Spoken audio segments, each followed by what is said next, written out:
Now that we know what a WBS is, let's create ours in OPC. I'm in my Get Started page, and I'm going to navigate to open my project from the object selector.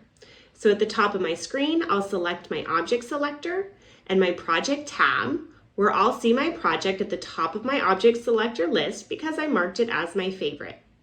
So I'm going to select to open my project, which will take me to that project's home page.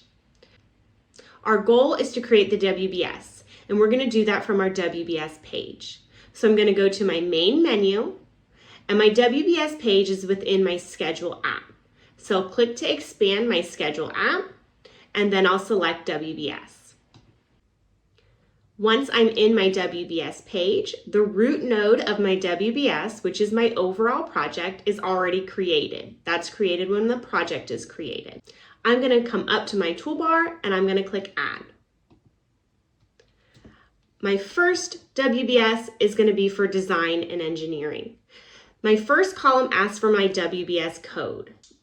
The WBS code is like a short descriptor or ID for the WBS. I'm going to set mine to DE. And then type in my WBS name.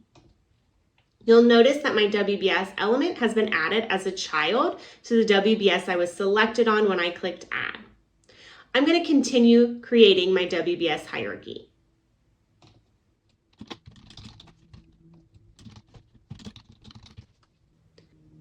And now here I can see my WBS. If I select on this gear or more options icon next to the WBS, I can see my options to move this item in the hierarchy. So if I wish for a WBS element to be indented or move up or down, then I can click to move that item in the hierarchy.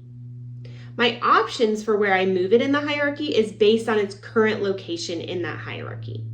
So now that I've moved structure indented to the right, you'll see that I only have the option to move it back over to the left. Last, I want to look to see my WBS in my activities window. So I'm going to come back up to my main menu, and within my schedule app, I'm going to select my activities page.